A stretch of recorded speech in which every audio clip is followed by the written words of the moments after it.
Hello, everyone. Who's here so far? Hey, Kelsey. Hello. Like all the pictures you've got and you hung up in your room. Oh, yes, it's my print wall from all the countries I've been to. I like it. It's adventurous. I have a toucan.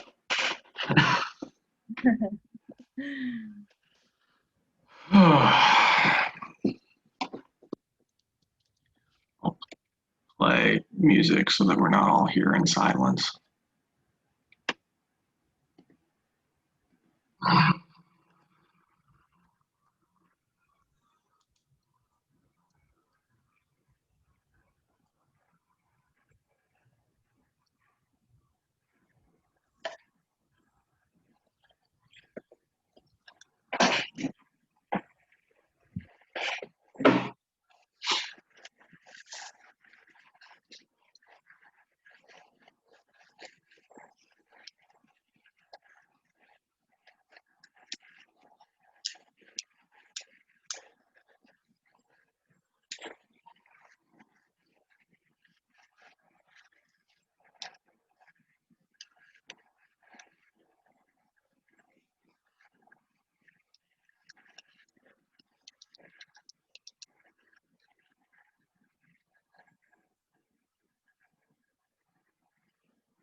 I don't know if it's only my computer, but I can't really hear the music well. What? I don't know if it's only my computer, but if you're playing music, I You can't can't really hear it? know. Oh, it doesn't matter. Okay. Hi, Natalie. Hey, Will. How's it going? It's going all right. I like the pictures in your room too. You and Kelsey both have cool pictures. Oh, thanks. Mine are actually records. See, like Kelsey was like, "Oh yeah, these are like the prints from all the countries I've been to." I'm like, "Okay, like, Like, okay, cool. Go ahead and flex on us. That's sorry, fine. sorry. I like your shelf behind you. It's nicely hung, nice It and level. has a toucan Mm. on it and a pictures of my wife, picture of my dog, and like a ceramic of a chariot. The important things in life. Yeah, the Hmm. toucan is most important, really. Yeah, yeah, I got that. Well, cool. Y'all Yeah, excited? I'm excited. I'm a little nervous. I mean, it's the first time we've ever done anything like this. I want it to go well. Yeah, it's gonna be good. Sure would be. None of our readers have shown up yet. I'm like, man, the thought just struck me like, what if none of them do? We'll read their stuff for them. It'll be Yeah, great. I'll pull up the proof and me and Kelsey and Laura will do it ourselves. There you go.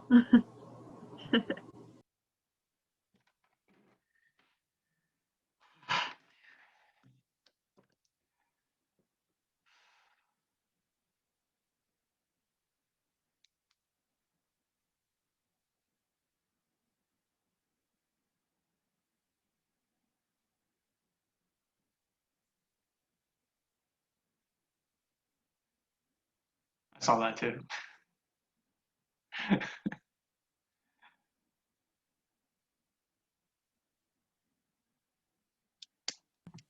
Thank you for acknowledging me, Will. Yeah, like I saw your face and I was like, no, you're not crazy.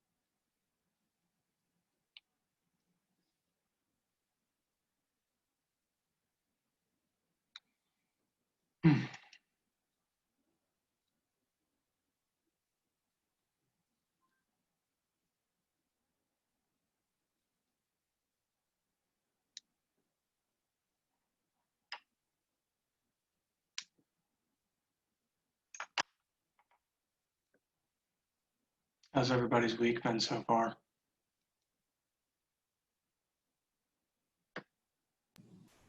I'm currently trying to figure out how to draw 2 poems that I've read.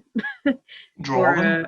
Yes, I have to draw an interpretation of 2 poems that I've read for a final project in a class, which is fine, but I'm just now remembering that I'm not as great at drawing as I thought I was. So Oh. that's going well. I love drawing. That actually sounds like something I totally want to do. I Is what mean, you're yeah, doing right now. me too. I love it. It's just like, wow. Like I Feeling a little definitely rusty. I definitely hype myself up a little bit too much, but that's kind of You were in class being like, oh, all you guys don't have the skill I have. I was like, watch out, it's time to do this. No, thankfully I kept my mouth shut, but I've made that mistake before, so I've learned.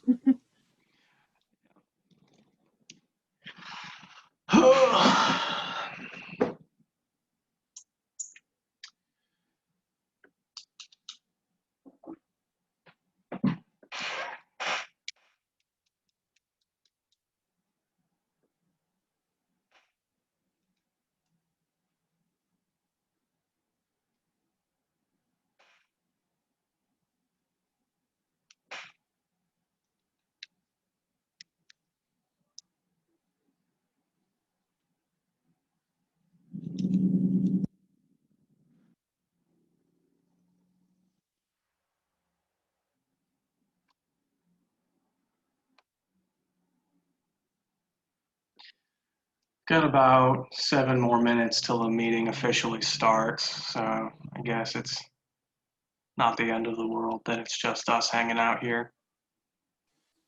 No, I think we're good. People have a habit of showing up at the last second, so Yeah. we'll be good. Hey, Peter. Hey, Will. Your lighting is very dramatic. What? Your lighting is very dramatic. Yeah, what can I do about that? It's I mean, you don't have to do anything about it. I was simply commenting. yeah, it's a little scary looking actually, but sorry about that. Little Vincent Price lighting. Uh-huh. So how are you doing? I'm all right. I'm a little anxious, ready to get this thing going, but we don't have our readers here yet, so I can't do that. Well, they'll be here. Certainly your readers are going to show up. There's a universe that is my own personal hell where they don't show up. Oh, I understand. Trust me. I totally understand. There's Bill and Diane. Hey, Laura. Hey, Laura. I have friends named Bill and Diane, a couple, and I don't think it'll be the same Bill and Diane. Chica. Hi, Peter. Hi, Laura. Hi, everyone. Hi, Will.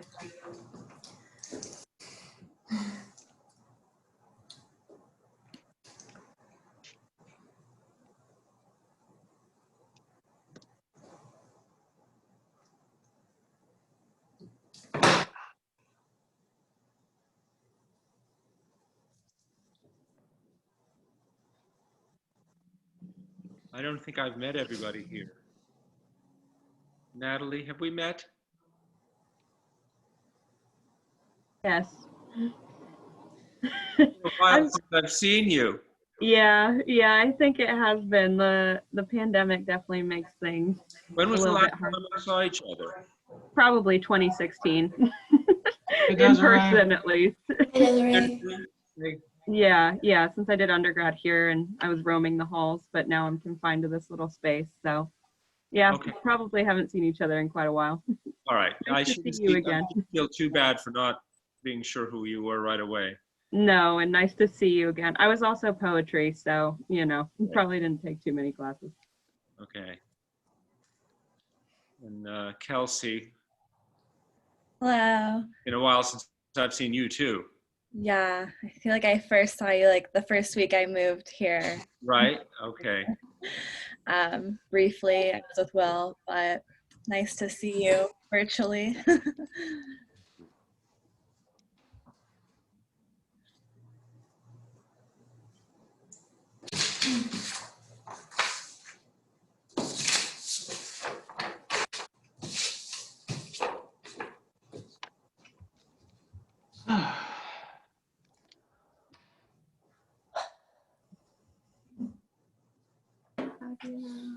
Is that L-I? Hi. Hey, Hey. Can you hear me okay? I can hear you Yes. perfectly. Great. And oh, you're William. Okay. Yes, yes. Hi, William. Hey, Kelsey's screen should be right next to mine. Okay, cool. Hello. Participants. There she is. Nice to meet you. See you. Hi. Nice to meet you. It's so great to have faces with names now. I know. I was so looking forward to like, oh my gosh, I'm actually gonna like hear the voices to all these emails that I've been getting. Well, you all have been wonderful and such great communicators and so friendly. So thank you. Well, thanks. I don't know. I feel so honored to read everyone's work, and I'm so excited for you guys to read tonight. And Desiree, hello. Nice to see you as well. Let's see. I'm going to try to see everybody here. There's Desiree. Okay, cool. That's definitely going to happen tonight. There's no way around that. They hear voices, so they're like, "Oh, somebody's here. Like, who's here?" They'll hopefully be on their best behavior. That's fine. We love animals. Good. At Arts and Letters, we Yes. we do. That's good. They're just part of the Zoom experience now. For sure. Yeah.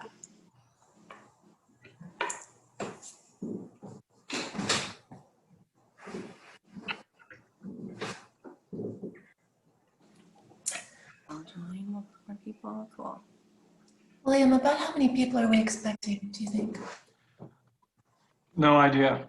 I think we're still waiting on, Karyna McGlynn as far as our prize winners are concerned, and we've got 60 seconds till she's officially late. But I think we can give a couple of minutes before we start Okay. doing Sounds good. introductions. Sounds good. I'm excited to see as many screens already, or as many cells as I do on my screen now. I'm happy everybody's here.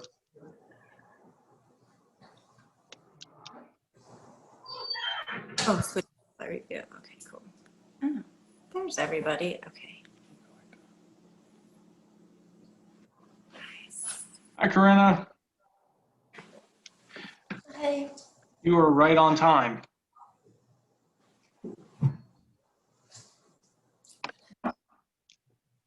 Sorry, I was muted.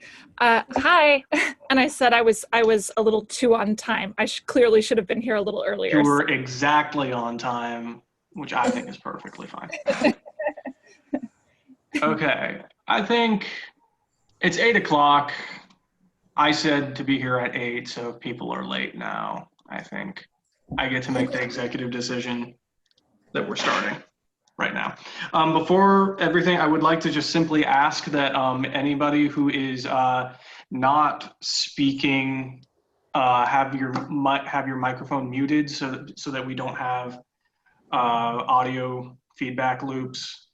We are recording this and we are going to share it. So if you have a friend who you wanted to show this to, totally can. So everybody, thank you so much for coming to this. This is the first time we've ever done a release reading, at least to my knowledge. My name is William Warren. I am the managing editor at Arts and Letters. And I am to our initial readers, the person who emails them and bugs them every single week. To our contributors, I'm the person who they also have to communicate with all the goddamn time. And my assistant managing editor, Kelsey Duran, is here as well. And also our editor-in-chief, Laura Newbern, is here, as well as, I believe, our genre editors, Peter Seljan, Chika Unigwe, and Carrie James Evans are also present. We had really hoped that we would be able to do this with the issue physically in our hands, but they are I believe, en route right now. If not, they're still being printed at Sheridan. So it's just the way it goes. So first off, we're dedicating, this is a reading for issue 41, our fall issue this year for 2020, and we're dedicating it to our too soon passed poetry genre editor Molly Brodak, who died in April, I think, and Laura Newbern wanted to start us off with a reading something of hers before we get going. Okay. Hi everyone. I'm Laura Newbern. Thank you. I'll just echo William a little bit. Thank you for taking the time to celebrate arts and letters this evening, and especially our annual prize winners for 2020, Karyna McGlynn and Desiree Evans and Eli Henley. Congratulations to all of you. I'm thrilled that you could join us and that we'll get to hear you read. I want to thank all of you here who, a couple of you here who read through many submissions to select contenders and then finalists in the spring. And I want to thank especially William and Dalton Monk. I don't know if you're here, Dalton, and also Jen Watkins for running such a well-organized office and prize process. And of course, I want to thank William and Kelsey, who's a new student here, for putting this event together this evening. And yes, as William noted, we've dedicated the fall issue to poet Molly Brodak. Molly taught here at Georgia College in the fall of 2019, and she died in March of this year. She made a lasting impression on her students, and she selected some of the poems in this issue. And when she was hired here, I looked up her work, to see what it was like. And I thought I would read a couple of the poems that I found. So these are the first poems of Molly's that I had the pleasure of reading, and they made an impression on me. I'm going to read two. They're quite short. The first one is called How to Not Be a Perfectionist, and it's 4 lines long. How to not be a perfectionist. People are vivid and small and don't live very long. And the second one I'll read is called In the Morning Before Anything Bad Happens. In the morning before anything bad happens, the sky is open all the way. Workers upright on the line like spokes. I know there is a river somewhere, lit, fragrant, golden mist, all that, whose irrepressible birds can't believe their luck this morning and every morning. I let them riot in my mind a few minutes more before the news comes. So those seem, particularly that one seemed quite appropriate for the times that we're in. So again, thank you all for being here, and I'm going to turn it back over to William. Actually, we're going to turn it over to Kelsey because she's introducing our first reader tonight. Oh, well, everyone, thank you, Laura, for reading Molly's poems. That was really great. Thank you all for being here, especially our readers. It's such a treat. 2020 has been a wild year, but we kind of have a little kind of happiness that we got to do something that we don't really have the chance to do pre-corona. So getting to see everyone and hear you guys read is just such a treat. So without any further ado, first up we have Eli Henley, and her piece, Drive, You're Lost, Little Girl, You're Lost. And I'd like to introduce it by saying what our judge, Jason Allen, had to say about it. It's our piece for creative nonfiction. Drive welcomes us to drive through a cinematic vision of the American desert. The author's lush language effectively enlivening the dust and gnarled branches and precarious mountain roads that for all her life she's longed to escape. Not only did I appreciate inhabiting the sun-baked landscape, I was impressed by how the author pulled me in close enough to fully empathize. Her psychic and physical pain somehow conveyed without sliding into self-pity as her unspecified illness continues to progress. This is a truly moving essay. So thank you so much, and I'll give it to Eli Henley to read. Thank you so much, Kelsey. And thank you, William, and thank you, Laura. And thank you, everyone who is working so hard to put this issue together and this event together and who read for the contest. I'm so happy to be here. It's interesting how the word here has changed so much, or I'm going somewhere, or can you come to my event?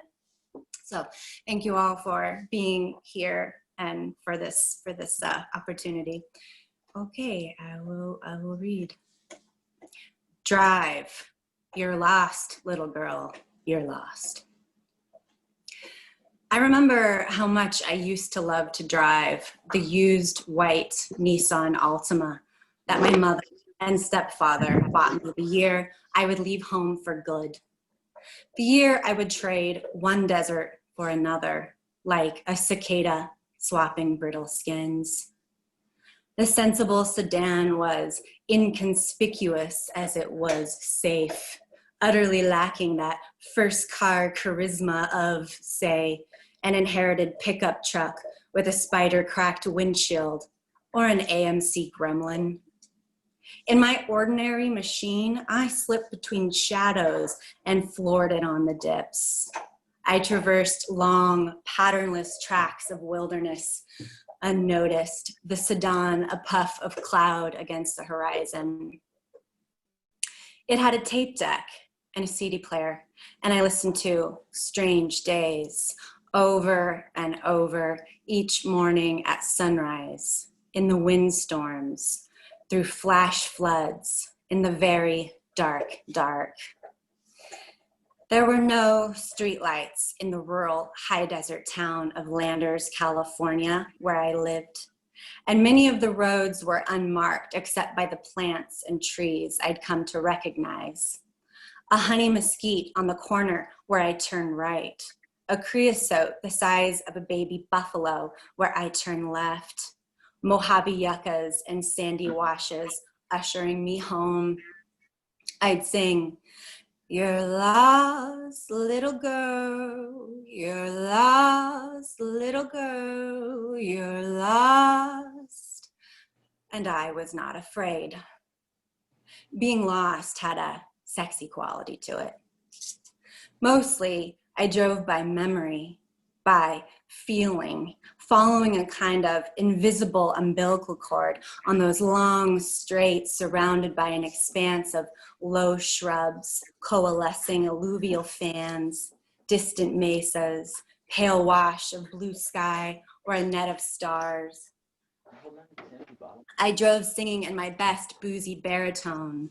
Strange days have found us, and through their strange hours we linger alone.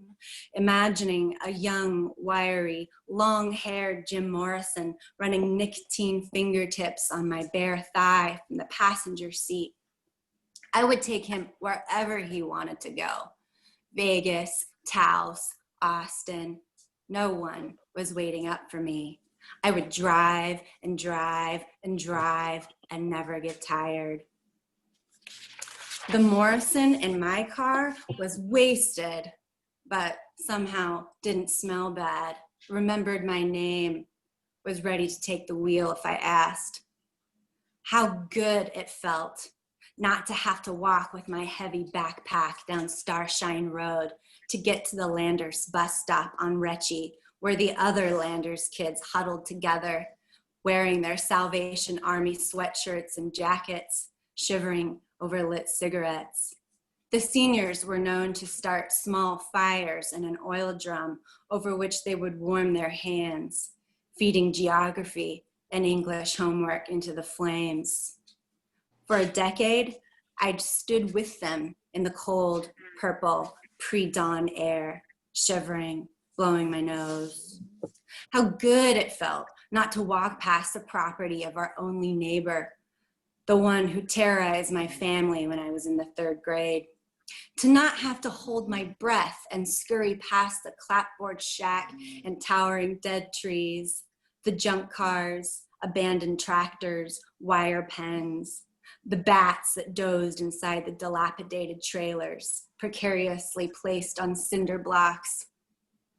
I wouldn't miss the sinister-looking turkey vultures the size of human children squatting in the rutted dirt road with their wings spread out or peering down from icy branches. And I wouldn't miss the Rottweilers and German Shepherds and pit bulls that often escaped their chain link yards. How good it felt to sleep an extra 30 minutes. The Landers bus had the earliest pickup time, 6:15, and if you were there at 6:17, all you'd see was an orange blur leaving you in the middle of the desert. You could easily spot a Landers kid by the lilac half moons that bloomed beneath the eyes, a tinkling in the bones when the wind blew.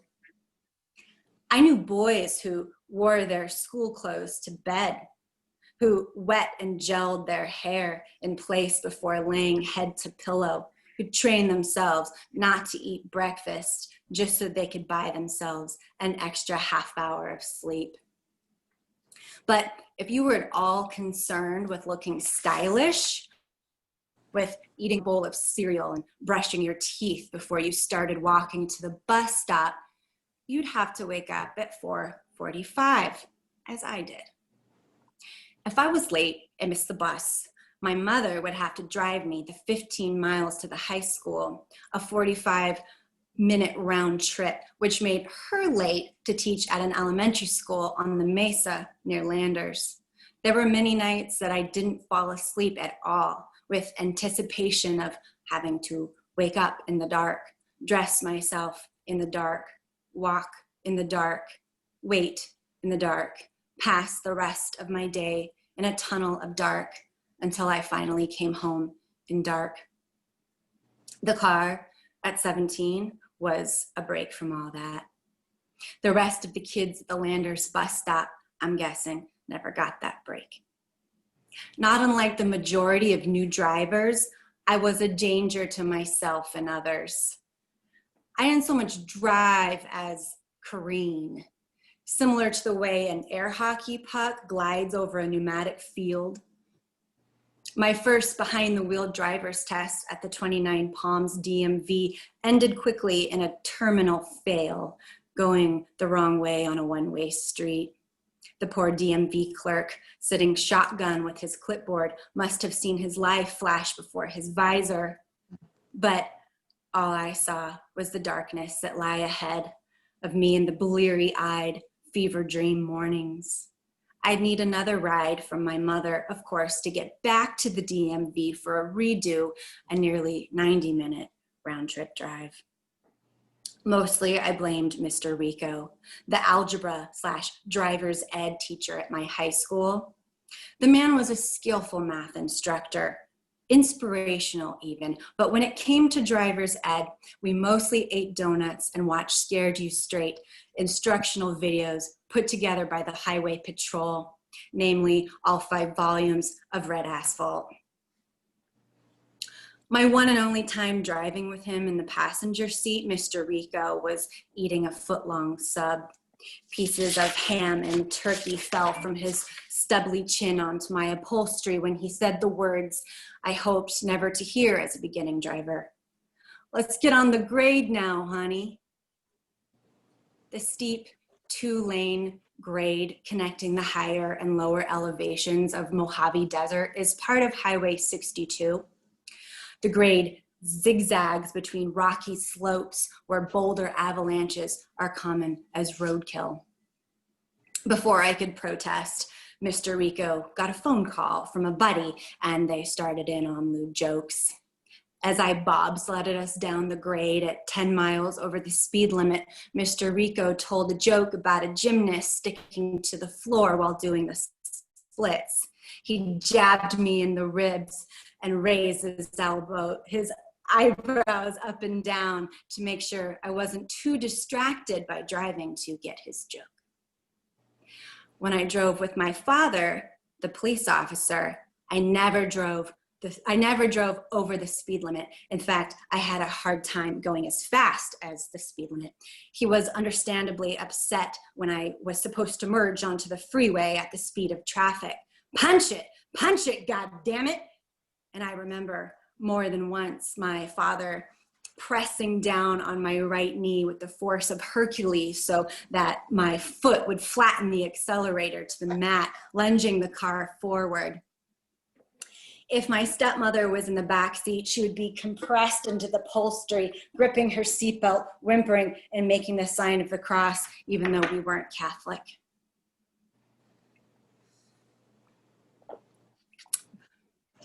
My mother was charged with taking me around on the surface streets of Landers, getting me used to the 2-lane roads where so many head-on collisions had occurred. And because it was part of her designated turf, she would also have to take me out on Old Woman Springs Road, AKA Highway 247. This hilly, twisty, 2-lane road is particularly deadly, evident by all the roadside graves and makeshift memorials erected amid the tumbleweeds. Because it seems to go on and on forever into the open desert, Old Woman Springs is the road you take when you want to hide out for a while, start over, disappear. It's the kind of road you leave town on with your eyes leaking and a couple of empty beer bottles at your feet. It is the road where you can test your luck. During my senior year, I would travel Old Woman Springs on plenty of moonless nights, looking for house parties that didn't exist or never finding the ones that did. Jim Morrison riding shotgun, not wearing his seatbelt, telling me to floor it on the dips. There exists an even more harrowing road that runs perpendicular to Old Woman Springs, and its name is not as important as the fact that it has a nearly 90-degree bend in it. The regular slow sign is hopelessly dwarfed by the word Jesus, painted in capital letters 5 feet tall on the homemade billboard. Some desert dweller thought their Lord and Savior required even more free advertising, or maybe they thought they'd help the rest of us meet him much sooner.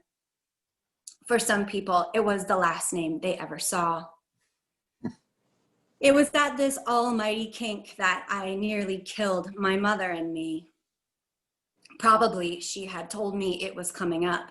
Probably she had told me to slow, slow, slow, and probably I did some version of slowing down, grossly underestimating the sharpness of the turn, the way I notoriously misjudged all distances, spaces, how much liquid a container could hold.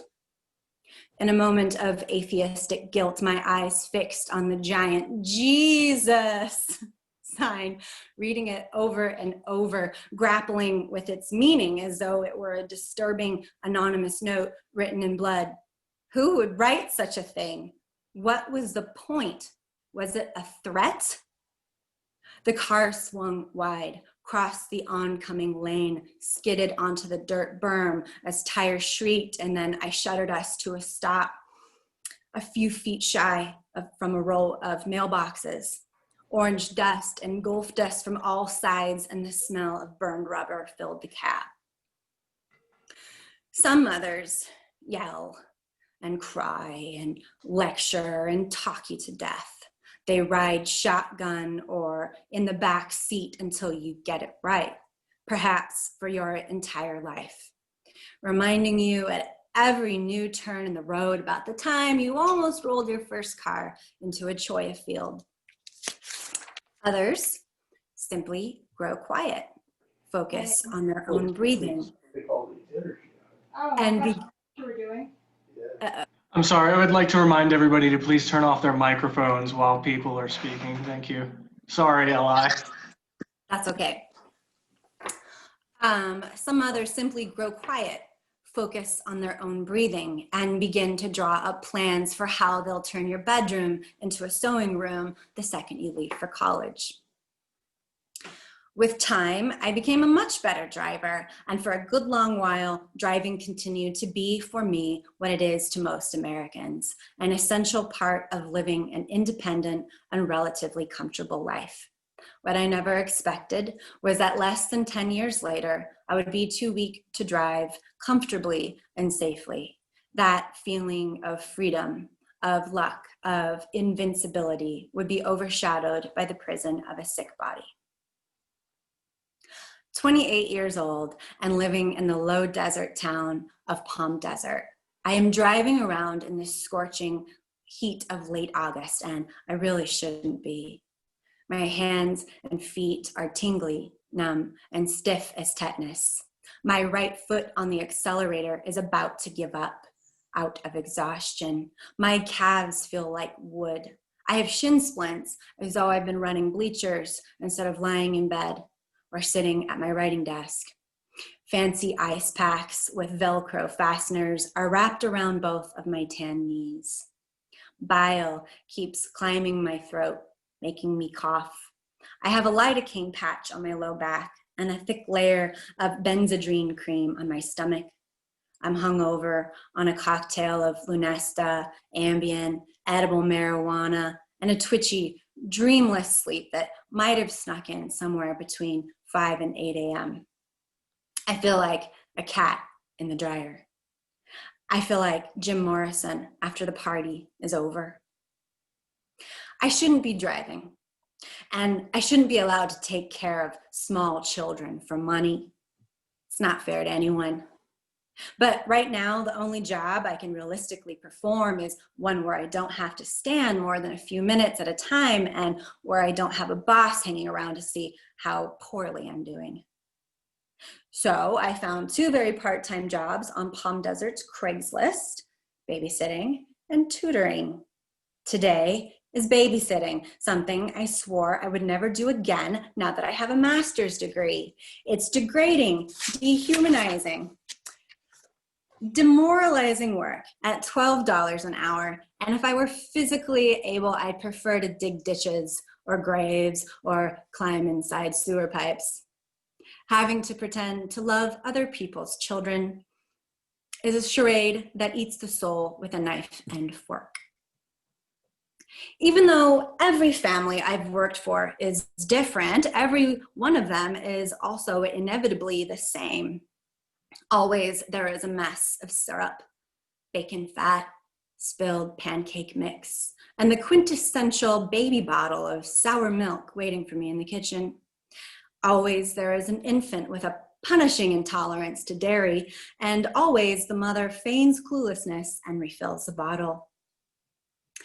If the father is in the picture, he works too much and the mother complains. If he's not in the picture, he's a louse and the mother complains. She wants to complain to me as she's running out the door. And can I run back into the house for her coffee mug, her gym bag, and her right sneaker she somehow left on the counter? Today, after babysitting from noon to 3 while the Ms. went to Bible study in Curves, I drive to physical therapy on the other side of town. I see my handsome physical therapist with the British accent and kind eyes that always look at me like I'm the little match girl, but also like maybe he wouldn't mind seeing me naked. He speaks to me softly and directly, the way Jim would, and his voice carries a mixture of pity or maybe sympathy. and muted English desire. Today, as always, he has me lie face down on a massage table in a room the size of a closet where he puts ice packs on my low back. Then he leaves me there, waiting, unable to see the wall clock, unable to see anything but the gray Berber carpet below. Then he reappears, turns me over, and very gently stretches my legs, bicycles them, then guides me into spinal twists. The therapy never advances, never changes me. Even very old and fragile looking people are up and using the rubber bands and free weights. He must think I will break. How did it go with the rheumatologist? She said I should see a neurologist. Didn't you already see one? Yes, and he's the one who sent me to the rheumatologist. You seem very tired, he says. Did you work today? Just 3 hours, I tell him. It's the driving that wears me out. But this isn't entirely true.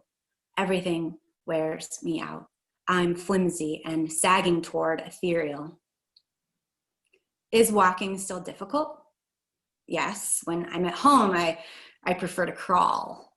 That's one good thing about babysitting. The kids love it when I crawl around the house. They call me their doggy. I think about how maybe I'm putting images in his head that I shouldn't be. Images of me crawling around on my hands and knees, being a little doggy, lapping water from a bowl on the floor. I put a new image in his mind. I still try to cook and do things around the house. I push a bar stool to the counter in the kitchen so I can sit on it while I cook. My fiance and I love to cook together. I don't want to lose that. Maybe your fiance should drive you places. I don't think you should drive in your condition. I want to ask him what he thinks that condition is. What exactly is wrong with me? Why can't I play with the elastic bands and practice standing on one foot like the old men with the long nose hairs? I want to keep my independence, I say. I want to do things on my own. Without any warning, I am crying. Still lying on my back, I feel my ribs poking up through my goose-pimpled skin as I shudder and sob. The therapist puts a hand behind my upper back and grabs hold of my right hand, then pulls me into a sitting position on the massage table. This makes me dizzy, and I feel I might fall off the table. He steadies me by holding onto my small, tan shoulders. I am wildly embarrassed and want to die. But our time is up. There is no time to die. Not here, not now. Sitting in the waiting room while the receptionist runs my credit card and prints my receipt, I see that a new motivational poster has been pinned on the wall above the magazine rack. It reads, "Drive," in all caps, as though the poster itself is screaming at me like it's a carjacker with a pistol pointed at my temple. But then I see it's not a command or a threat, but something much more insidious. An abstract noun followed by the typical punch-drunk banality akin to sports commentators and college administrators. Desire is the key to motivation, but it's determination and commitment to unrelenting pursuit of your goal, a commitment to excellence that will enable you to attain the success that you seek. If only I had the drive to be well, the drive to function, the drive. All that stands between success and myself is determination and commitment. And so it comes down to a personal lack, a gap, a hollow, fissure, sinkhole, a soft spot where the wood's gone rot. My character has been judged and found defective. When my name is called, I hardly want to claim it. I don't know her, I want to say. I stand at the counter just long enough to take my credit card back, sign my receipt, and let the receptionist know that I can only come in one more time because my insurance policy ended, and besides, the therapy isn't working. My car, now a Subaru Forester, is a dry sauna. The steering wheel is on fire. The metal fastener of the seatbelt is a branding iron. Even though it's early evening, the stark brightness of the Palm Desert day will go on and on. When I start the engine, my mind goes blank, something that's been happening more and more since I got sick. I can't remember how to get home. All of the streets are named after movie stars from the 40s and 50s that I have no connection to. Where is Landers Lane, Pioneer Town Road, Neptune Ave, and Jupiter Street? Where is the old woman and her springs? Where is Jesus and the sharp bend? The plants here are not supposed to be here. Palm trees, marigolds, snapdragons, pampas grass, stretches and stretches of green golf courses and country clubs. Where are the dead trees with roosting vultures? Where are the cholla fields? Where is the moose lodge with its stale stink of cigarettes and cheap grilled cheese? Where is the bus stop on the corner of Starshine and Retchie? My sense of direction is gone. My umbilical cord cut. But I have to drive. I have to leave the lot or people will start to stare. The English physical therapist will be locking the doors to his business and see me in my blue Subaru, engine idling, staring into nothing. He'll want to call my emergency contact, which is my mother. He'll say, "Your daughter appears to have forgotten how to drive. Can you come pick her up?" I turn and look at Jim Morrison, who is sitting once again in my passenger seat.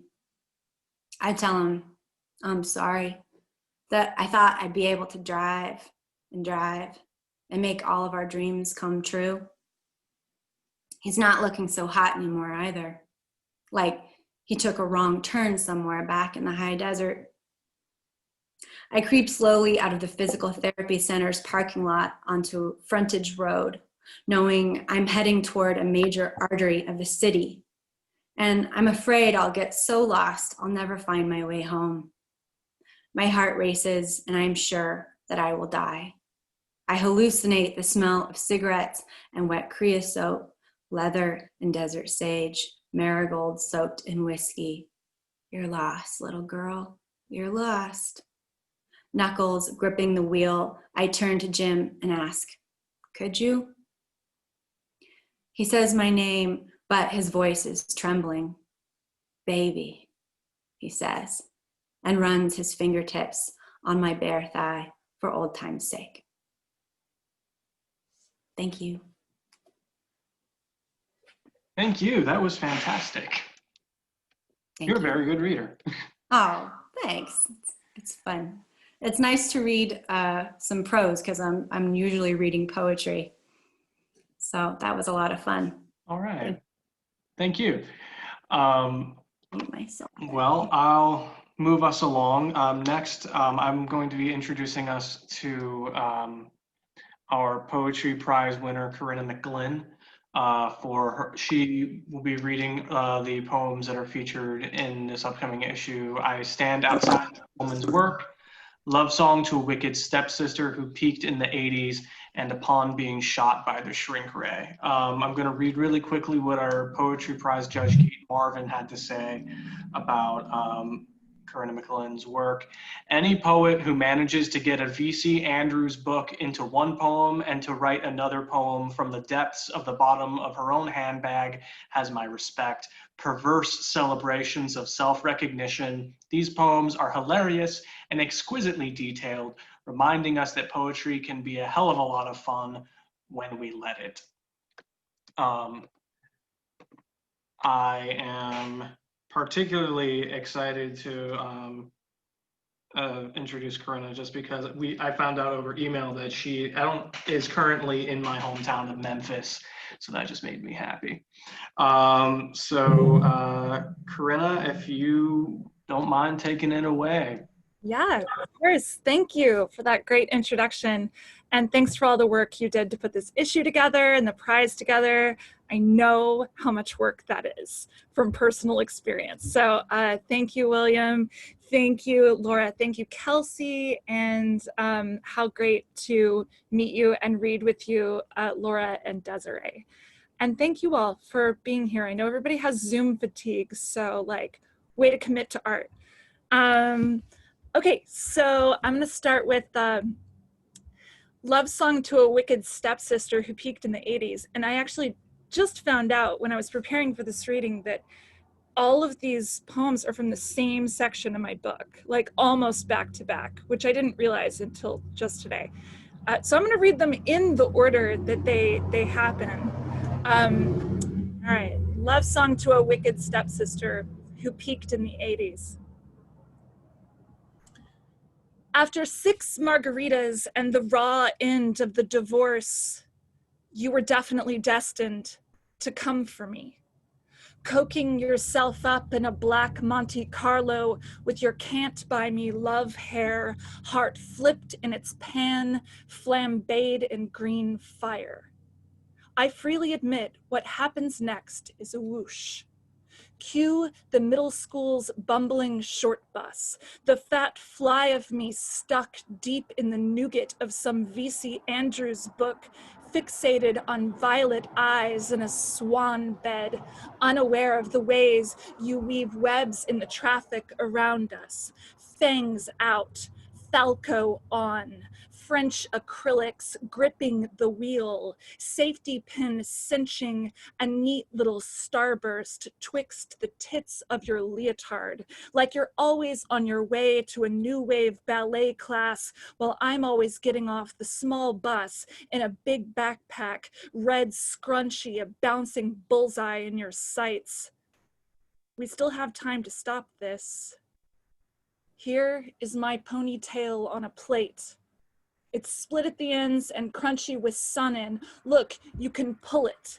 We might both blast free of this damage. But the fact is, you are coming to kill me. And that hopeful little wave I give, watch me snatch it from the air and drown it in your dirty fish tank. When I call you Cruella de Vil, you explode like a dark firework, the full fur coat of your rage and me with only this latch key.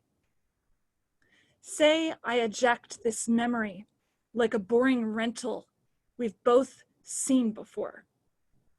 I swear on my life, this is a sort of love song. Because there's time sunk, and we share one shark fin.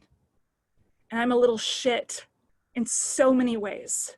Still so stupid and slow in my JanSport. Okay. So this next piece is called I Stand Outside This Woman's Work. And it, like a lot of poems in this manuscript, has Kate Bush allusions in it. My whole book is called 50 Things Kate Bush Taught Me About the Multiverse. But there's a lot of allusions in this one. So, and like, I'm getting to be kind of an old, so like some of these allusions are a little dated. There's a like, early 80s, like kind of sex ed film, The Miracle of Birth. There's the John Hughes movie, She's Having a Baby, with Kevin Bacon and like Elizabeth McGovern, which features the song This Woman's Work off of Kate Bush's Sensual World. There's a Handmaid's Tale reference. There's a reference to the musician Maxwell. I think there's even more than that. Anyway, so, you know, hang on, I guess. I stand outside this woman's work and watch Kevin Bacon conjure fake tears in a real hallway. And I am real tears in a fake hallway. And procreation is gross, though. I am still 9 and fresh from a screening of The Miracle of Birth on my mother's bed.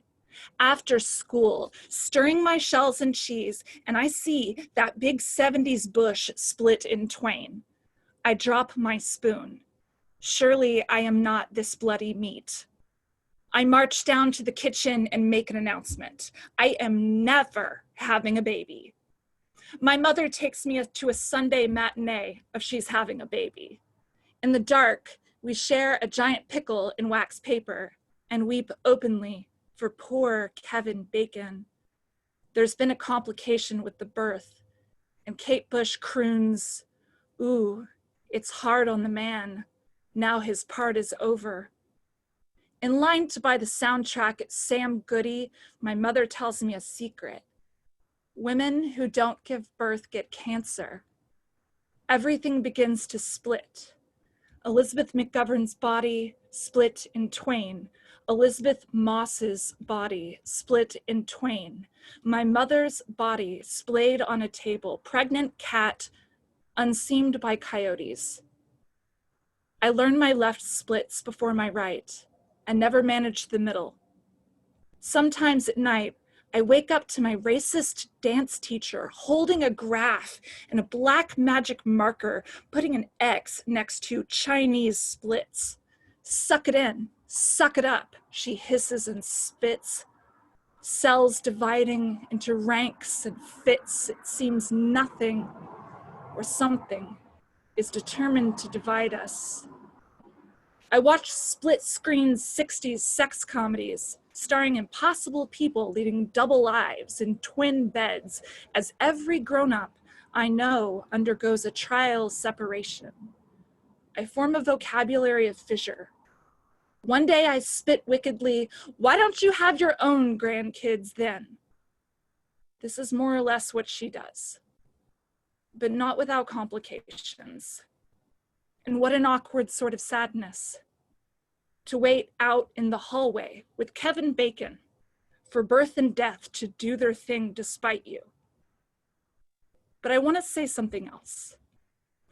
I've seen Maxwell's cover of this woman's work turn even my hard Southern uncle soft for a second. His deep red jello soul quivering in the starlight of our congenital sob, like the umbilical cord just tightened its sparkle round his throat. This is so weird. I have to go back to the other screen just to see if there are still people there.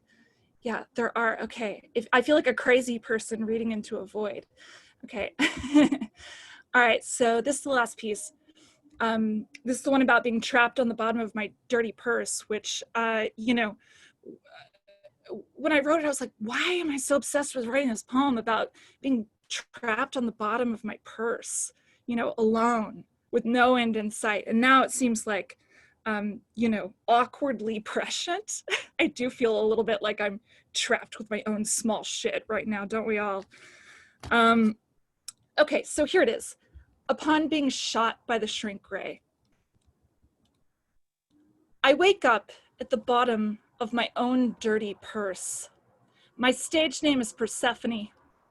I perform nightly for a smattering of ill-informed tic-tacs. Now that I'm finally tiny, I only have two fears: that someone will leave my whole world in the sun unattended, and that gravity's strap might one day strain and break. Down here, no one desires me, but there are relatively few decisions. What flavor gum to huff? How many grains of granola? I spend my time rolling around with lipstick, matte nudes, and Cabernet mistakes that looked better on the models. I bind my thighs with dental floss, finally learn the aerial arts. There are bobby pins. I have to watch myself. I become begummed, magnetized, things stick. Sometimes I can't shake them. For a whole week, I was working shit out with a broken necklace. It had me ensnared by the hair, but the more I struggled, the more it clasped and snaked. In my dark bordello, Bic lighters or barges out in deep water. I taste the tang of their flint sharpening, receding, hear the cargo sloshing, the bosun's call at the far edge of my sanity. Sometimes keys wash up to me, all numbers.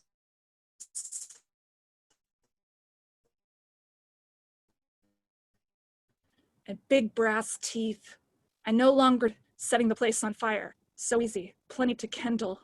Petrified pretzel logs, illegible receipts, and sometimes, incredibly, a tampon escaped from its casing, string like a fuse on a soft stick of dynamite. On hot nights, I unscrew my purse perfume and move my naked body like a question across the cool roller ball. She is a silent oracle who only answers in spirits and fumes. Tuberose, amber, African violet. I have eternity to translate this olfactory code into a working escape plan. Meanwhile, please help. This is what I've been reduced to. I hope someone up there is looking for me. I hope my mother is burning the goddamn crops.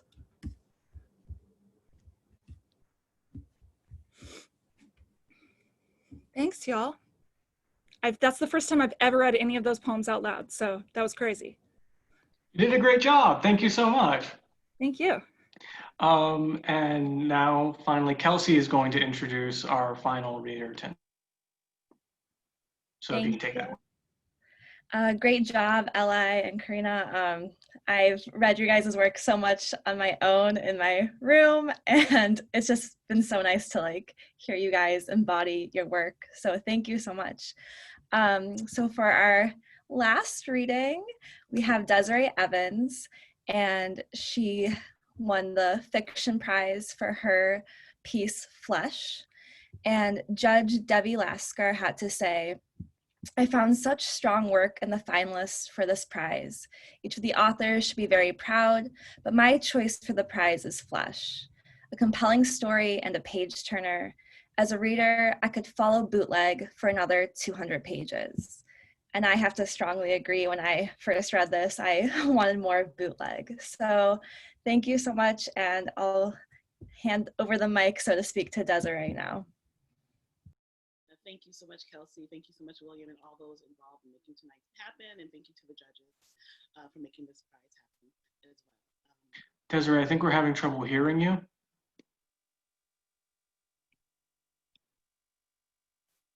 Can you all hear me okay right now? Yeah, it's just a little quiet. Okay, I'll try to speak louder. Let me see if I can get closer to the mic. Flesh. There's a crack where his face should be. Bootleg blinks, looks away from the broken mirror. He splashes cold water from the faucet on his face and wipes at it with the hem of his stained shirt. He sometimes has memories of before, ones that still into him like a sickness, shoot deep inside like a bullet to the gut. He looks up at the splintered glass again and tries to rearrange the puzzle pieces of his reflection into something familiar. He stands there for a long time, facing that mirror, waiting to recognize who he's becoming. The 3-hour nap Bootleg takes on the bench inside the Lowenville Greyhound station is the first sleep he's gotten in 2 days. He's groggy, stuck in that half-sleeping, half-dreaming sort of daze that all insomniacs understand too well. He's so far gone, he spends almost an hour watching a boy pick at the holes in the side of his duffel bag before he gets up enough energy to grunt at the kid, to shoot him away, to send him skittering guiltily back to his mama. Bootleg watches the woman's face light up as the boy climbs into her arms, hears the laughter shared between the two of them. He turns away, squeezes his eyes shut, tries not to think of his own mama, smile. Bootleg walks away from the station and follows the train tracks west, thinks about maybe hitching a ride towards Opelousas or Carencro. He has family throughout these small southern towns, but he hasn't spoken to anyone in a long, long time. He's not sure where he stands with most of them, if he'd even be welcomed back. So instead, he passes most of the day downtown, peering into storefront windows, watching traffic flow along the oak-lined boulevards. The August sun is high in the sky, the humidity like a too warm blanket. Lowenville's changed, gotten bigger, gotten fancier. He doesn't know exactly what to call all the changes he's seeing, but after his 6-year stint at Wilson, everything on the outside looks a bit different. Chain restaurants like Applebee's and Carrabba's sit back from the road, and crowds of families filter in and out in their brightest Sunday best. The storefront glass windows have an extra shine to them, and the reds, yellows, and blues of the houses seem sharper, cleaner. Bootleg knows he looks different too. He catches a glimpse of his 25-year-old body in the gas station window, thin and rangy like he used to be as a teenager, before the year he spent right out of high school working in the Hattiesburg shipyards. He's gotten taller and broader that year, gotten some muscle, felt like the kind of man he always wanted to become. Strong, hardworking, independent, good job, good prospects, good life. While most guys bulked up in prison, Bootleg had actually gotten smaller, wasting weight to almost nothing. Now he looks like those zombies he'd seen on TV recently, all skin and bones, gaunt cheeks and skeletal hands, hungry for something they can't give a name to. Bootleg walks in new neighborhoods, his legs relearning how to burn serious miles. He tires too soon, but he keeps going, counting the number of mom and pop businesses and antique shops still nestled downtown. The number of shaggy dogs walking their humans, the number of kids with red mouths and chili stains, having satisfied their growing bellies with giant snowballs and hot dogs from Pete's Snowball Shack. He doesn't recognize anyone, and for a time he wonders if the entire world's been replaced. The newness is too much. It's early evening when Bootleg stops at a corner store and settles on a fried boudin ball and a slice of white bread to sate his own hunger. He sucks it down with an ice-cold pineapple Big Shot. He finds a park bench to sit on in some part of town he doesn't recognize and breathes a little easier as he watches the people passing by. He has loads of time and nowhere to be, the day winding to a close, sky gone a deep gold, so bright he looks away. He should call his godparents, his nanny and his parent, Gail and Willie Berard, he thinks. They don't live too far away. He should do a lot of things, probably. But instead he sits, picks at the cracked, scabbed flesh of his rough hands, his brown skin gone almost gray in this light. Maybe he is some kind of zombie man, slowly wasting away. Bootleg had been locked up for 2 years when his mother died. The letter he received from his cousin Tyrell had been shortened to the point. Complications from diabetes found her unconscious at her home. Later, Bootleg had called home from the payphone in his housing unit, seeking any kind of an update. Tyrell's voice had been soft with pity when he answered. "I'm so sorry, man, but she ain't make it." Bootleg had been denied a temporary release for the funeral. They never allowed the inmates any privileges at C.B. Wilson. He asked Tyrell to buy flowers in his name, to say a prayer for the family, to tell his mama goodbye. That was 4 years ago now, and Bootleg feels the span of those years deeply, the weight of them heavy in his chest. But this time, he's able to find his own little flower shop in Opelousas, where he buys a bouquet of fresh pink tulips, hence Mama's favorite. The girl behind the counter doesn't even look at him when she rings him up, doesn't even say a nice southern, "Hello, how are you?"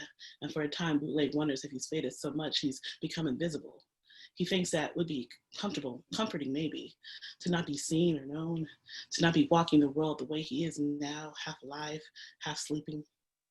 The girl takes his money though, and so he takes his receipt, smiles, and tells her to have a nice day, even though she doesn't wish him a nice day in return. He holds the bouquet tight in his hands, walks out, listens to the bell jingle as the door closes. His muscles feel raw, his heartbeat loud in his chest. He closes his eyes as he stands on the sidewalk, sucks in a deep inhale. The world here is wide, wide, wide. After the bouquet purchase, he had about $60 left to his name, more than enough to catch a cab to where his mom was buried out in Eunice. His family has a plot in the cemetery next door to St. John the Baptist, the small clapboard house of worship where he and most of his kin attended Sunday Mass for the majority of his life. The August sun is high by the time he arrives. There's no shade in the cemetery, and he's left feeling too warm, uncomfortably heavy in the same way he used to feel after a Sunday post-church dinner. The old church is empty this time of day, shuttered and sleeping in the heat. When he passes it, the steeple glints brightly against the blue sky, and he makes the sign of the cross at the dance of light. Bootleg stands over his mom's grave for an hour, maybe two, even though the heat, like the devil, threatens to suck his soul away. He prays for his mama, for himself, for the life he had left behind, for not getting to say goodbye, for making her cry the last time she visited him. A year into his stint, he was sentenced to 3 months in solitary, sent up for talking back when he should have stayed quiet. Like Bootleg, most of those on lockdown at Wilson didn't really belong there. Got tossed in at a guard's whim, not because they were violent or a risk to the other inmates, just because they were in the wrong way, said something in a challenging tone. Threats were perceived in different ways on the inside. He learned to shut his mouth after they threw him in. He learned to just take it, to obey, to not fight back. The cells in solitary were called pods, and inside there were no windows, no hints of an outside world. There was no sound, no movement, just him and him alone, in a space the size of a queen mattress. In that isolation, he tried not to feel too much, tried his best not to think. He tried to slow his heartbeat down so it wasn't so loud in the silence. In that place, loneliness had a color sometimes. The dirty white of the 4 concrete walls, the yellow piss stains on the mattress, the small streaks of white light that teased him from the hallway. He'd go damn near hysterical at times from the quiet. He called out for his mama once or twice, feverish and embarrassed, fucked up and high on his own childhood memories. Drenched in sweat, he remembered being one of the number of sun-slicked Black boys from the neighborhood who swam in the muddy brown waters of the bayous surrounding their homes. He remembered festival weekends spent listening to the clanging, pinging rhythm of those washboard zydeco and the taste. Damn it, how he missed the taste of his mama's baked ham and pork loins, hot from the oven after Easter Mass. In the hole, everything was cold. Cold eggs, cold biscuits, cold meat. When the guards came and stripped him down for the showers, the handcuffs were cold against his naked skin, and the shower water was like ice on his body. He stood shivering in the aftermath of his showers, sometimes shaking so hard it was difficult to stop. Sweat prickles down Bootleg's neck now, but despite the heat, he shivers. He places the tulips on his mama's grave, and tears are hot on his cheek. Do zombies even cry? He doesn't think zombies feel anything but a deep gnawing hunger, the desire to bite, bite, bite. He rubs the wetness away from his cheeks, squints his eyes up at the bright sun. He's forgotten how bright the world is, how much it hurts just to see. Big Red is a big fella, a giant of a man with a big bald head, a square brow, and dark watery eyes. He's got that yellow-red tint of the Broussard Creoles, and he walks crooked-legged with a limp he received for his service in Afghanistan. Big Red's got this post-war jitteriness about him too, eyes darting around like he's still hearing artillery fire. But he's good people to know. He's letting Bootleg crash on a ratty couch at his nightclub in Breaux Bridge. Bootleg's not sure how long it'll take him to find a job, to find an apartment, and staying with Big Red means he can maybe save enough to pay his monthly parole supervision fees and afford a deposit on a new place. He thinks about calling his godparents again, maybe to see if they can help him out. That night, his hand hovers over the landline phone in Big Red's office at the club, but he can't seem to make the call. Can't seem to cross that final distance that says, I'm out, I'm free. Every time he thinks about it, something in his chest seizes up and it's too hard to breathe. You can't stay away forever, Big Red tells him over a card game one night a few days after his release. Calls him out for being such a cowardly son of a bitch. Your family probably misses your ugly face. I'm just figuring this shit out, man, Bootleg sighs, runs a hand over his mouth, stares hard at his cards, plots his next move. Don't want to make things harder for anyone. You know? Big Red looks at him for a long moment, and then shrugs, throws down a card and says, things been hard for a long time around here. All them factories closing down, all our boys getting hemmed up by shit they can't control. Actually puts him on, not sure if he believes his friend. He shrugs because he doesn't know what else to say. Doesn't think he can imagine ever knowing what to say. Big Red seems to understand, nodding for him to make his next move, adding, just play your best hand, kid. Big Red and Bootleg first met in junior high when they played ball together and brought their girls out to the bayou to drink. Bootleg had been a little afraid of the older boy back then, afraid of Big Red's crazy family and the shit he heard about them, gambling and hookers and drug dealing and all. but Big Red had proven himself a loyal friend, staying in touch even after Bootleg got locked up, adding money to his inmate account and keeping him informed about the boys back in the neighborhood. Look, I'll think about it, Bootleg says after a time, wanting to say something to show how he's hearing what's being said. He's just not sure of anything, especially himself these days. And the one-eyed Jacket Spade in his hand keeps looking at him like it's awaiting his next play. For real, man, Big Red asks, clearly skeptical. Bootleg sighs, feeling tired. Maybe I'll just try to get a gig offshore, find a drilling rig that'll take me even with my record, even while I'm on paper, he says. Try to save some money up to see what's up. Big Red eyes him for another long moment, his expression as cool as the full moon. He hums, looks down at his cards on the table and says, same old Bootleg, always hiding from the shit you need to face. That bit you in the ass once, my man, don't let it bite you again. Bootleg looks down at his own cards, feels exhausted in that deep down, bone-hurting kind of way. He's been out for 6 days and 10 hours, and he still can't remember all the ways words are supposed to work on the outside, how they're supposed to travel from your head to your mouth to the ears of others. His words feel all shuffled up and turned over inside of him, a deck of cards not ready for play. Big Red's club has a flat screen TV in the employees' lounge, where Bootleg watches Night of the Living Dead, the original 1968 version, every night for a week. When Bootleg was a kid, he loved the character Ben. The movie was the first time he'd seen a Black man as a lead in a horror film. Bootleg remembers how cunning and smart the character had seemed to him, remembers being so upset that no one in the movie had listened to his advice on how to survive the night. Growing up, Bootleg imagined himself in the roles of the heroes that made it through to the end of the movie, the ones that showed people the way out, the ones who could outsmart the monsters. Maybe he liked them so much because he was never good at getting out of messed up situations in time, never figured out how to avoid the decisions that got his flesh eaten. He always turned into the zombie. Thank y'all so much. The piece is much longer, but I only wanted to read this beginning half for us tonight. Thank you. Thank you. That was lovely. Well, it is, I think we've got a little bit of time. We're at 9 o'clock. I don't want to keep everybody here, but we have a little bit of time for a little bit of discussion and questions and stuff. I wanted to open this up. This is a question to all of our readers, or the people who read tonight. All three of these pieces were submitted and written before the outbreak of this pandemic, global pandemic, which is itself the reason why we were having this virtual reading. Having just read your own work from the great before, I just wonder how any of you can compare, where you are now to where you were when you wrote the pieces that you've read tonight. Is it weird that it feels like there's no before? Time is a flat circle. There is only now. I don't know, anyone want to jump on that one?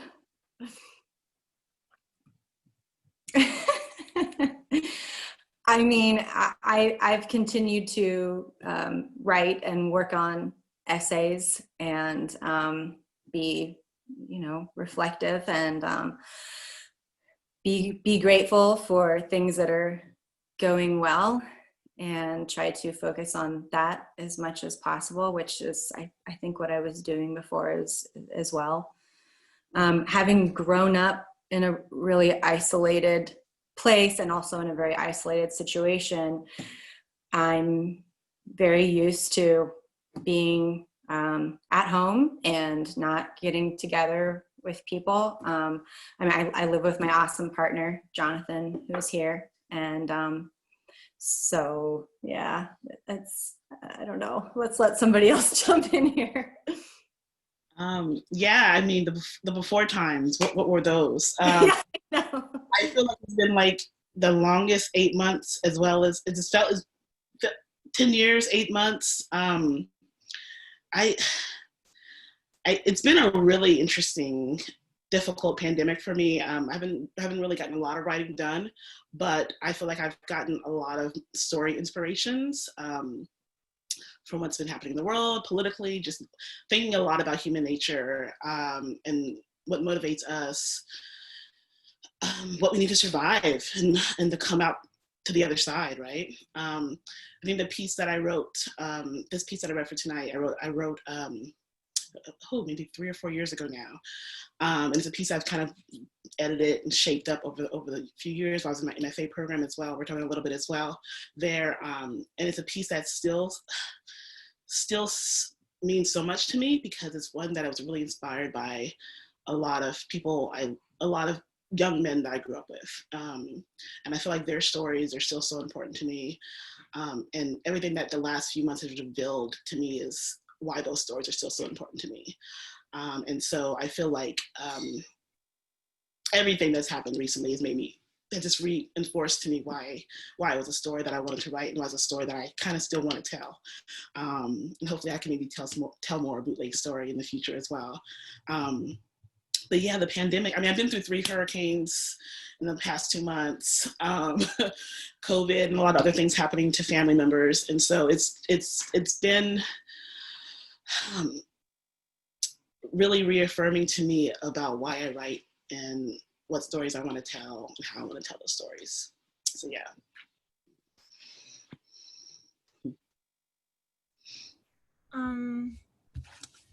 You know, I don't know. In some ways, these poems are still really present for me because I'm still putting the manuscript together. I'm finishing the manuscript that they're in.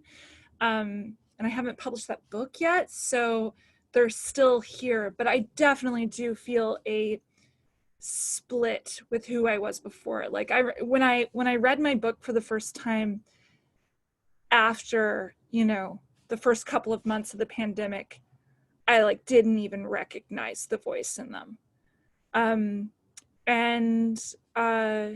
You know, not necessarily in a bad way, but I think a lot of my poems, maybe not specifically these, I'm not sure. A lot of my poems tend to be very social and have a lot of people in them and a lot of things.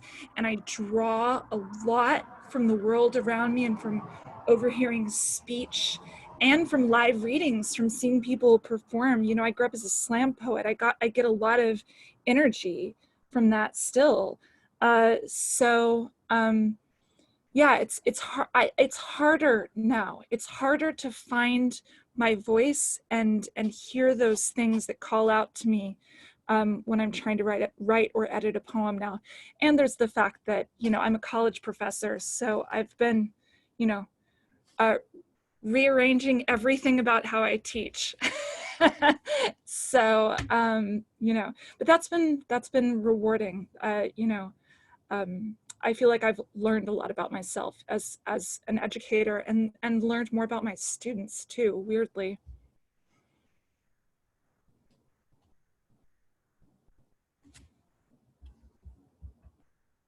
Thanks. If anybody has any other questions or things you just want to talk about while we're here, feel free to jump in.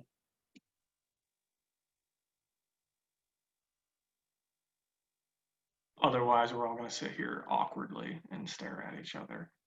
So, and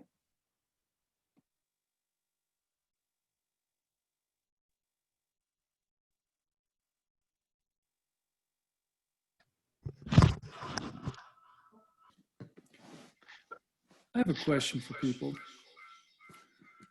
It's not really popular to talk about, but does anybody feel like they're going to have a hard time transitioning back?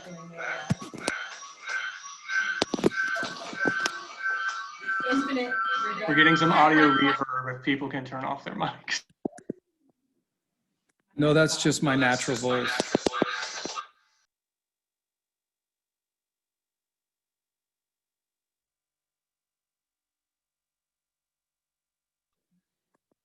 I guess what I'm getting at is I also teach online, and I'm enjoying staying at home and making art, and everybody is suffering, and I feel like, yeah, I'm very fortunate, but I'm gonna stop because this sounds like shit. Yeah, I think the question is anybody feeling like it's going to be a little hard to go back, having gotten used to and starting to possibly enjoy certain aspects of this? Is that right? Yeah. Well, I think I've definitely learned a lot about how to organize my work habits in a different way during the pandemic. And so that's something I'm going to carry back to after times that'll hopefully come, in terms of thinking about schedules. And also I think probably a lot of folks, I mean, I'm coming out of being in grad school, but even coming out of the working world before that, I think we realize how much we work. Like, I was working 60, 70-hour weeks, and I knew it wasn't healthy, right? And so I think, like, even having to stay home so much and having to, like, reevaluate how we do work, I think it's going to be something I carry back and think a lot about in the after times. And so I don't know. I think, and that includes my writing schedule, thinking about how I write, how many hours a day I write, and how much time I kind of need for myself in that situation.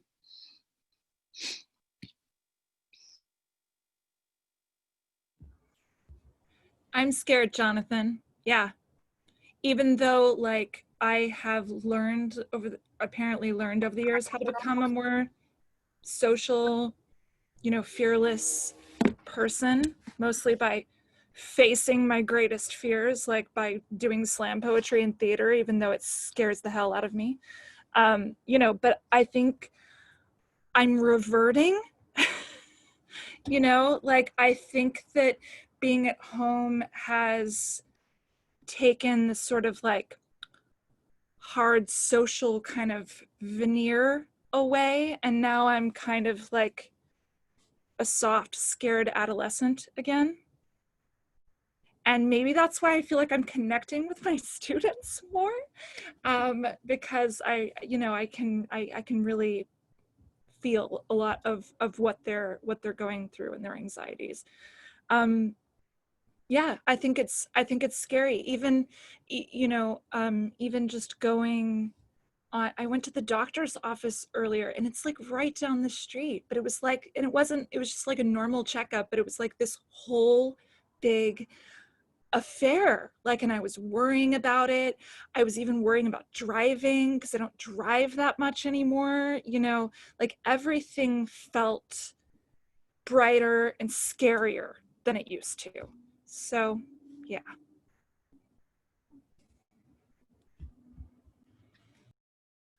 Well, one of the things I hope we take out of this moment is, I know we're kind of Zoom fatigue, but this idea of virtual events, I think I've been able to do a lot more readings and literary stuff that I wouldn't have been able to do, particularly if you're in cities or communities where you don't have those kind of events locally, right? And so I've gotten to see a lot of writers I love and hear them because I can zoom into their events. So I'm really thinking about what we can carry back into a world where we do actively engage each other face to face, but also these few little nuggets we can keep on when thinking about geography and being able to bring events into people's homes more easily. I want to echo that, Desiree, because we live in my hometown. We live just outside of it, and it's a fairly isolated place. There's more things happening with poetry, but for a lot of people, having to make a drive or even just go be around other people where germs are present, if you're immune compromised, it's much more difficult to attend readings and do social things. So I've personally been able to be much more present at friends' readings, and obviously from all over the country. And for me, it feels much more accessible. And so I too hope that even when we get back to being in person, I have a lot of friends who can't travel for physical reasons, and this is great for them. They're loving this, that they actually get to be present and part of reading. So I really hope that it's something that we weave into when we get quote unquote back to normal. I hope we can bring some of these more accessible attributes of Zoom with us into the future for sure. So yeah, I agree. Yeah, and I can only add to that. I'm an engineer by day. So if you think these Zoom sessions are boring, imagine 20 of your fellow participants going offline to try to calculate the dimensions of Jonathan's interior space based on the periodicity of the echoes. that's the stuff I deal with on a daily basis. So. Dude, was that even English? So this is just a treat for me, and it's a way to, I work my day job by day, and then I get online and I do stuff like this, and it kind of fuels that other side of me. So, this is a joy, and I'm able to do this in places where, I'm in Austin, Texas, and I've been all over the country, all over the world, virtually through these events, places that I, have wanted to go for years and just haven't had the ability to get to physically. So I hope we can do some more of this.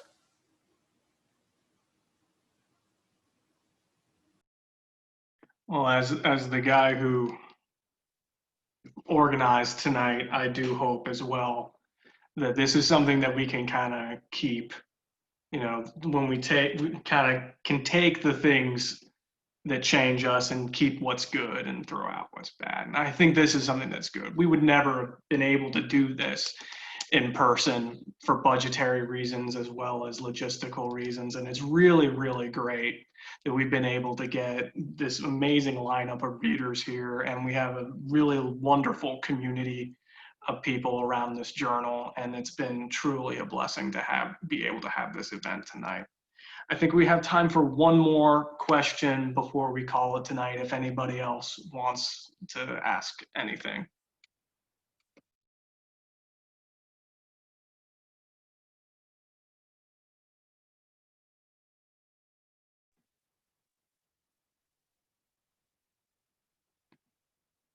Yeah, like 5 seconds before I decide that I'm tired of this silence.